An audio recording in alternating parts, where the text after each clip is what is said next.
Hi, I'm Glenn Llopis, Executive Director for the Center of Innovation and Humanity. Today, I have the great pleasure of sharing with you Dr. Robert C. Wolcott, founder of KIN Global, Kellogg Innovation Network, and Professor of Innovation at the Kellogg School of Management. Robert, thanks a lot for joining me today. Thanks a lot for your time, Glenn. You know, I had a great pleasure of meeting Rob earlier this year at the Renaissance Weekend, and he gave me the great fortune of being part of his KIN Global Network. And I must admit, I was so drawn to the message of innovation and its role in serving a greater good and building global prosperity. And it was really because of Robert that I was inspired to become part and create the Center for Innovation and Humanity. So, Robert, I'm just so delighted, and thank you again for that inspiration. Great. Well, thank you, Glenn. And it was gratifying to me because the point of the Kellogg Innovation Network is not that we're telling the world what it needs to do. Instead, we're enabling the world to do what it wants to do. And so you came to the KIN, and I was excited to have you there because your book, Earning Serendipity, it spoke to me. I've said for a long time that key to making innovation happen the right way is you can enhance the likelihood of positive serendipity. And when I heard that message, when I met you, I said, this guy has to be at the KIN. And so you came and saw something that struck you, and you went out and you built something brand new, the Center for Innovation and Humanity. So it's a gratifying event. Well, thank you. Thank you. It's going to be such a pleasure to have you. And interestingly enough, I had an opportunity to speak to Robert about his vision for KIN. And he, of course, in his Rob Wolcott way, surprised me by telling me that he's going to be releasing a new book in November titled Grow From Within, Mastering Corporate Entrepreneurship and Innovation. And I have the book here, and you can see it behind me. And we're going to talk a little bit about it today with Robert because that's going to be part of his focus at the Center for Innovation and Humanity Conference when he speaks about the importance of innovation and its role today in organizations, especially during these uncertain times, how growing from within and the power of organic growth in building and sustaining the development of new brands to help build economic growth and prosperity, and how important that is to us, especially during these times. So, you know, Rob, one of the things that really struck me about the book is just the inquisitiveness about it and several of the case studies that you brought into it. I know that today we're sitting here at Clara Partners, one of your founding organizations, and it really struck me how you really see a lot of opportunity in what innovation can bring to large organizations and how those similar principles can apply to small business owners. Right, that's right, Glenn. So Grow From Within is really focused on how established organizations envision and build and launch new businesses. But it's really applicable for entrepreneurs, it's applicable for government organizations, really anyone who's trying to make something new happen in the world. So while it's really a guidebook for people trying to make that happen, it applies across sectors and across size of organizations. So one of the things that we've discovered that transcends who you are, what size of organization you're with, is that we should really approach innovation as a new business design challenge. So most people think about products or technologies when they're thinking about innovation, but Starbucks got Americans to pay $4 for coffee and they didn't invent anything. So obviously they innovated. They created a new customer experience. They innovated around their channels and where they're placing themselves in their environment, and really changed the culture of the United States and increasingly the world. So how did they do that? Well, really it was a new business design that they created. So whether you're an entrepreneur, whether you're at a large corporation or in a government or a nonprofit, designing the business intentionally to achieve your objectives is the key. So at a time of uncertainty, Rob, at a time where people are trying to find that next big opportunity, grow from within, what are those maybe 2 or 3 nuggets that people can walk away with in terms of how they can grow their businesses now, especially when people think they're trapped? Great. So I would say first and foremost, understand that innovation is not the mission, but it is the means.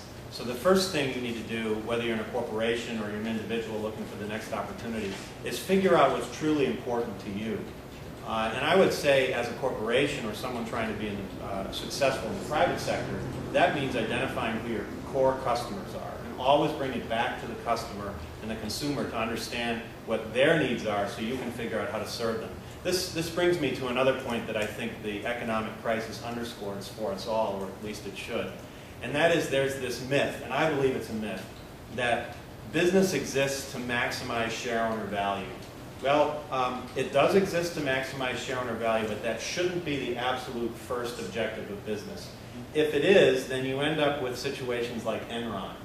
Enron, people didn't wake up one day and decide that they were going to go out and screw the world. They started and slowly ended up one day finding out that they were creating one of the largest failures in the history of commerce. If they had instead always stayed focused on the true objective of business, which is to serve customers, to serve customers better than anyone else, then eventually you build extraordinary share owner value. So this is one of the key learnings we should take away from this global financial crisis. Well, one of the things, too, that we're learning is that businesses aren't going to be the same anymore, even when we get past this recessionary time. And so there's a lot of companies now, and you know this, Robert, that they view innovation and humanity as almost two sides of the same coin. And we're seeing a lot of companies, in particular, we've seen Pfizer and GE look at ways of looking at social responsibility and really combining it with commercial viability. And I think this really brings us to where we're at today, in that, I've always felt, and I've learned this from you at Ken, that innovation and its role in making the world a better place is so critical. And we're seeing a lot of companies involved with a lot of cause-based marketing, but this is another level. It's beyond that. And why don't you get into a little bit of that, would you please? Yeah, so it's no longer about necessarily CSR or handing out money to look good. But I want to step back and say, I'm at a business school and I'm an entrepreneur. Businesses need to make money. So let's get clear about this. It's okay to make money. In fact, please do go out and make lots of money, because then you can make change happen. Sure. And one of the most exciting developments we're seeing now, though, is the emergence of social enterprises. So people who set up a company, an organization, and it has a mission with a social aspect to it. And that's exciting because it's more meaningful, and it also creates a sense of a motivation in people that they often don't find in the typical business. But to make it much more tactical and much more applied for business, think about any business. So let's say a gum company, for instance. If you have your team going out to find new gum products to develop and take to market, and your only objective is net present value or return on investment, then your team is going to find those projects, and they're going to come back and you'll have a list, and you'll pick the ones that have the best potential returns. On the other hand, if you tell your team, we want new gum products, but we also want to try and hit various social objectives along the way. For instance, maybe nutrition for children, maybe other sorts of medical applications, something that people in the industry call functional foods. Sure. If you tell your team that, they're going to go out and find opportunities that also serve those missions. And I'll tell you what, when people are looking for things like that, you're going to end up eventually with a list of potential investment opportunities that have the same or maybe even better net present value, return on investment of that old list.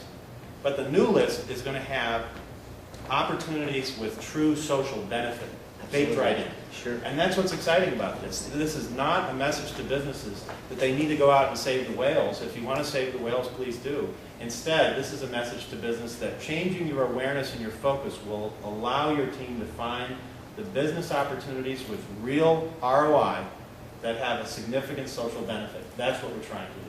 Fantastic. Well, Robert, thank you so much for your time. Thank you, Glenn. I'm a big believer in your message of grow from within. Right. But I want to ask you a question before we end. Sure. I love what you're doing. Thank The you. kin is obviously very, very engaged, but how can we help more? What can we do? What can people who might be listening today do to help you build your organization? Well, first of all, I think that the number one need we have are the need for case studies. I think people, while there's this theoretical value of what we discuss, people want to see how it's been more applied into the real world.